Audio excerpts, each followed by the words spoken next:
साए दूरियां फिर भी कम ना हुई, एक अधूरी सी हमारी कहाँ रही। आसमां को जमीन ये जरूरी सफर तू हम कदम तू हम नवा मेरा।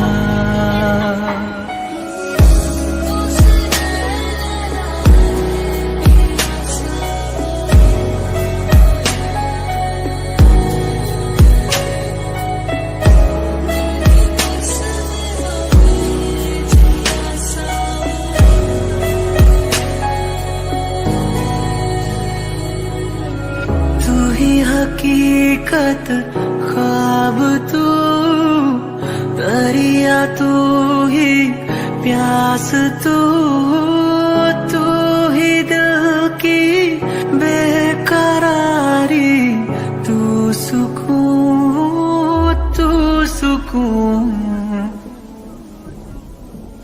हो।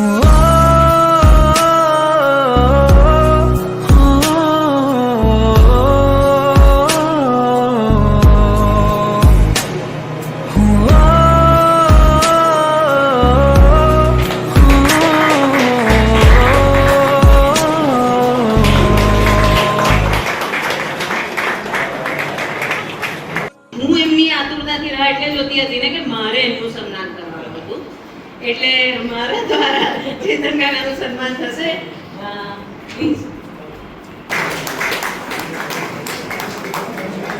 સાથે સાથે યુટ્યુબ ચેનલ કોલેજની શરૂ કરવામાં આવી છે, જેની લિંક પણ આપણી વેબસાઇટ ખાતે મળી જશે.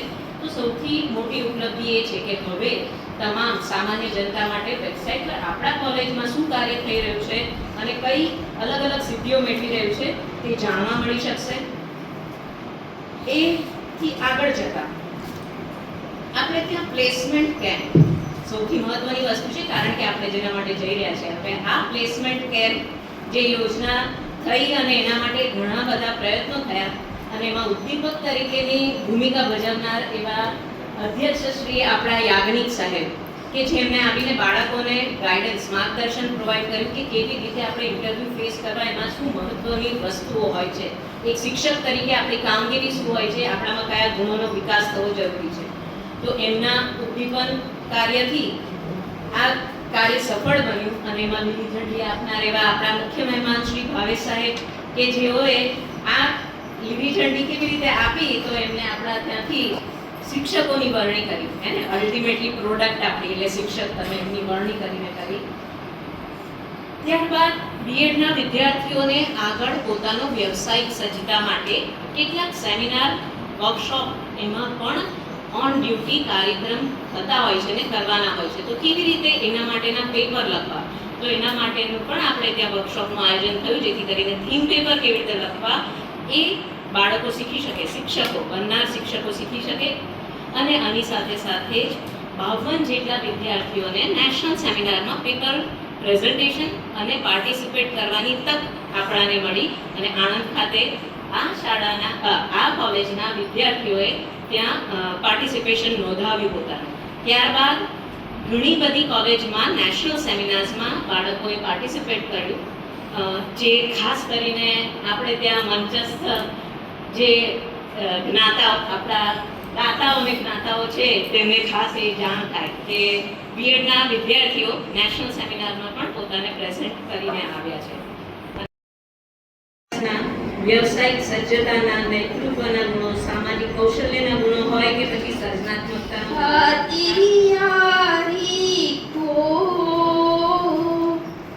मैंने तो खुदा माना याद करेगी दुनिया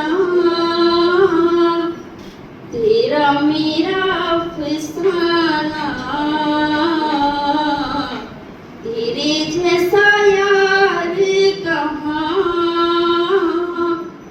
कहाँ ऐसा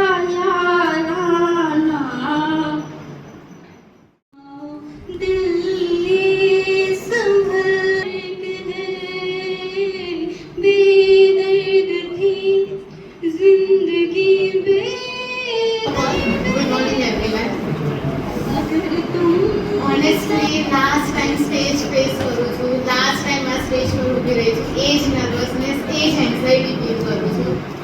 કદાચ હવે આ સ્ટેજ મને નહીં પતે, કદાચ હવે મને એલઆર તરીકે ઓળખનાર કોઈ નહીં હોય, કદાચ હવે લેટલી લાસ્ટલી મને કોલ નહીં આવે, પિંકલ તને આ સબ્જેક્ટનું સબમિશન સબમિટ કરવાનું છે, ફટાફટ પતાવ્યું હતું ઠીક, નહીં તો ઉજાગરા કરીને પતાય. લેટ નાઇટ પર કોલ્સ નહીં આવે કે આ સબમિશન નહીં પતતું, મેડમને વાત કર ને, ચાલ ને થોડું લેટ કરે ને. હવે આવું મને કદાચ કોઈ નહીં કહે, કોઈ બ્રેકમાં એક નહીં કે ચાલ ને આજે સાથે જઈએ, આજે ક્યાં ખાવા જવું છે, શું કરવું છે, ચાલ ને ડે સેલિબ્રેશનનું પ્રપોઝલ મૂકને મેડમ જોડ, આપણે આ બીજું પ્રપોઝલ મૂકને, આપણે આ ઇવેન્ટ આપણા મસ્તી માટે કરવો છે. આવું કહેવા માટે હવે મારી પાસે કદાચ કોઈ નહીં હોય. આપણી પણ એક અનોખી વાત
વિશ્વનું કલ્યાણ થાય એવા કર્મો મને પરમાત્મા કરાવે.